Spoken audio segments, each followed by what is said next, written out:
Not every Marvel villain was planned. Some slipped into comics by pure mistake. A grotesque monster sketched overnight just to meet a deadline. A villain who wasn't even supposed to be written, born from a last-minute editorial error. And a storyline rushed so fast it accidentally created a new enemy Marvel never wanted. These weren't legends in the making. They were accidents of comic history. So, which villains were never meant to exist? Here are 10 Marvel villains born by mistake. At number 10 is Mysterio, Quentin Beck, a Hollywood stuntman who never meant to become a villain. His story began in the Amazing Spider-Man issue 13 in 1964, when Stan Lee and Steve Ditko introduced him as a clever illusionist, trying to frame Spider-Man for crimes. At first, he was just a failed effects artist seeking fame, not a mastermind or killer. But something about his fishbowl helmet, green suit, and eerie theatrics captured readers instantly. What began as a one-issue gimmick spiraled into something greater. Mysterio's illusion tricks made Spider-Man question reality itself, and fans couldn't get enough. Over time, Marvel kept bringing him back, until a tragic twist decades later. Stricken with cancer and humiliation, Mysterio took his own life after one last grand deception. Years later, Marvel quietly resurrected him, unable to let the master of illusion fade away. Born from a simple idea and fan fascination, Mysterio became one of Marvel's most haunting mistakes, a man who died chasing the spotlight he was never meant to have. At number 9 is Sabretooth, Victor Creed, a villain created entirely by accident. He first appeared in Iron Fist issue 14 in 1977 as a savage mercenary, unconnected to Wolverine until years later. Chris Claremont and John Byrne designed him as a one-off killer for hire, a nameless brute in the Canadian wilderness. But years later, when Claremont brought him into the X-Men, that small thing changed everything. Marvel needed a mirror for Wolverine's rage, and Sabretooth fit perfectly. Their brutal rivalry was born not by plan, but by chance. Claremont even hinted that Sabretooth might be Wolverine's father, a shocking twist that was later erased by editorial decision. The truth was dropped, but the damage was done. The feud became legendary. From a forgotten Iron Fist villain, Sabretooth evolved into the feral shadow of Wolverine's soul, a reminder of everything the hero could become if his humanity ever slipped away. A mistake that turned into one of Marvel's greatest rivalries. But the strangest mistakes are still ahead, including a grieving woman turned into a demon queen, and a loyal friend who became Spider-Man's deadliest foe by editorial blunder.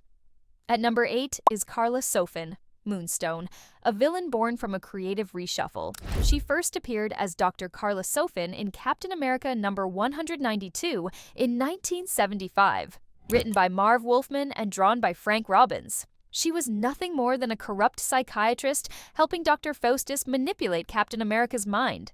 But 3 years later, in the Incredible Hulk issue 228, writer Roger Stern brought her back with a new idea. Karla would steal the Kree Gravity Stone from the original Moonstone, Lloyd Block, and take his place. What began as a background therapist suddenly became a supervillain. Her rise wasn't planned. It happened because Marvel needed a new Moonstone, and Stern reused a forgotten supporting character.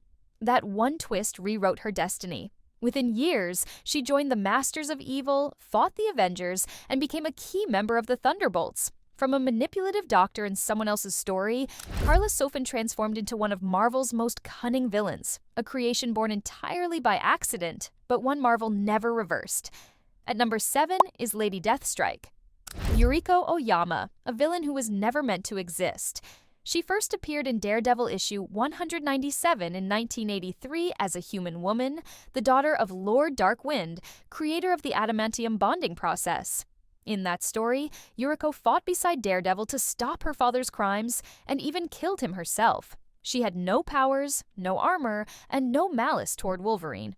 But 3 years later, in Alpha Flight issue 33 and Uncanny X-Men issue 205, Marvel revived her, completely changed. Now a cybernetic assassin obsessed with killing Wolverine, she had metal claws, enhanced strength, and a twisted sense of vengeance. The transformation contradicted everything she once stood for, yet it defined her forever. A woman who once sought to destroy her father's legacy became enslaved by it. The mistake that merged two separate ideas, a grieving daughter and a weaponized killer, created one of Wolverine's most haunting enemies, a tragic soul driven by the very machine her father died for. At number 6 is Madeline Pryor, the Goblin Queen, a villain born from Marvel's most tragic creative accident. She first appeared in Uncanny X-Men issue 168 in 1983 as a normal woman, a pilot who looked exactly like Jean Grey. Chris Claremont created her as Cyclops' chance at happiness after Jean's death, meant to give him peace and a family. But that plan shattered when Marvel decided to resurrect Jean Grey for X-Factor in 1986. Overnight, Madeline's story collapsed. Scott abandoned his wife and child, and Marvel needed an explanation. So they turned her into a clone of Jean, driven mad by heartbreak and demonic influence. In the 1988 Inferno saga, Madeline became the Goblin Queen, unleashing hell on Earth and nearly sacrificing her own son. What began as a love story ended in tragedy, not by design, but by editorial mistake. A woman meant to symbolize healing was rewritten into a monster, and her fall became one of Marvel's most haunting missteps. At number 5 is Ned Leeds, the false Hobgoblin, one of Marvel's most infamous editorial mistakes. Ned was introduced in the Amazing Spider-Man issue 18 in 1964 as a Daily Bugle reporter and friend of Peter Parker, never meant to wear a mask. But in 1987, years after his death, Marvel shocked readers by revealing Ned as the mysterious Hobgoblin, a villain who had terrorized Spider-Man since 1983. The reveal wasn't planned.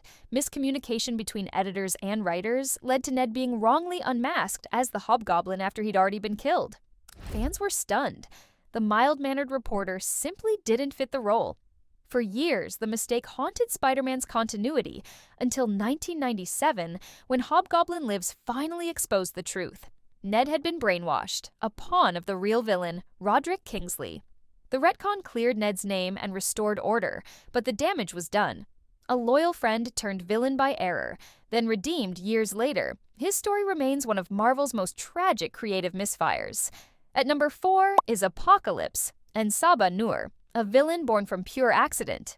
In 1986, X-Factor was meant to unveil the Owl as its big villain, but when writer Bob Layton left mid-story, Marvel was left without an ending. With deadlines closing in, new writer Louise Simonson created a new name on the spot, Apocalypse, and artist Jackson Geist designed him in haste. What began as a desperate substitution became legend. When he first appeared in X-Factor issue 6, this towering ancient mutant with a voice of doom captured readers instantly. He wasn't supposed to exist, yet his presence reshaped X-Men history. The Owl storyline was dropped completely, and Apocalypse became the focus of future issues. Within a few years, writers expanded his origin, portraying him as the first mutant, an immortal from ancient Egypt who believed in survival of the fittest.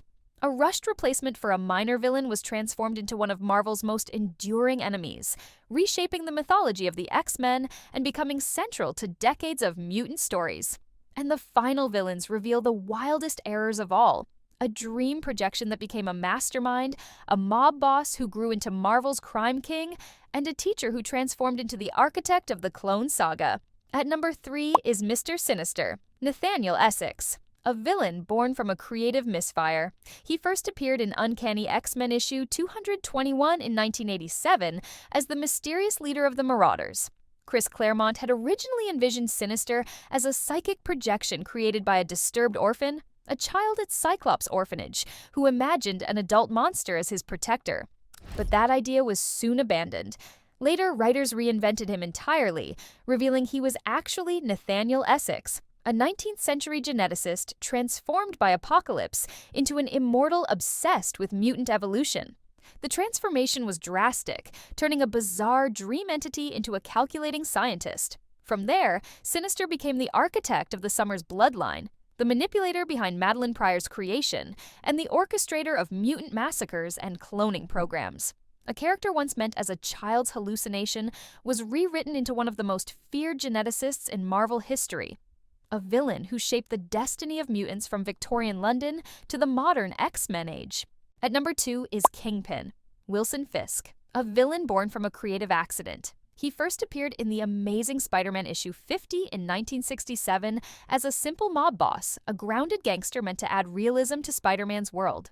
Stan Lee and John Romita Sr. created him as a grounded mob boss for Spider-Man's world, a businessman of crime, not a supervillain.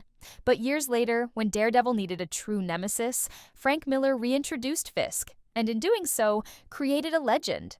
What was meant to be a one-dimensional crime boss suddenly became a symbol of fear and control. Frank Miller rebuilt him as the ruthless Kingpin of Hell's Kitchen, a man whose mind was deadlier than any weapon. That unplanned shift turned a background mobster into one of Marvel's most terrifying figures. Beneath the calm tone and white suit lay a monster of intellect and obsession. Kingpin was never supposed to be a supervillain, it became one, and by accident, they built the perfect one. At number 1 is the Jackal, Miles Warren. He first appeared in the Amazing Spider-Man issue 31, 1965, as Peter Parker's quiet biology professor, created by Stan Lee and Steve Ditko. He was never meant to be a supervillain, just a mentor and supporting face in Peter's college life. But years later, tragedy struck, and Marvel accidentally turned him into one of its darkest creations. When writer Jerry Conway revisited the character after Gwen Stacy's death, he reimagined Warren as a grieving man who tried to bring her back through cloning. That obsession consumed him. He built laboratories in secret, recreated Peter Parker and Gwen Stacy from DNA, and descended into madness behind a Jackal's mask. This was never the plan. A background teacher evolved into the architect of the Clone Saga purely by narrative accident. In the end, Miles Warren became one of the most infamous Marvel villains, a man who started as a teacher and ended as a monster born from love, loss, and science gone too far. If you enjoyed uncovering these forgotten Marvel villains, hit that like button, subscribe, and press the bell icon for regular updates, and don't miss our next deep dive.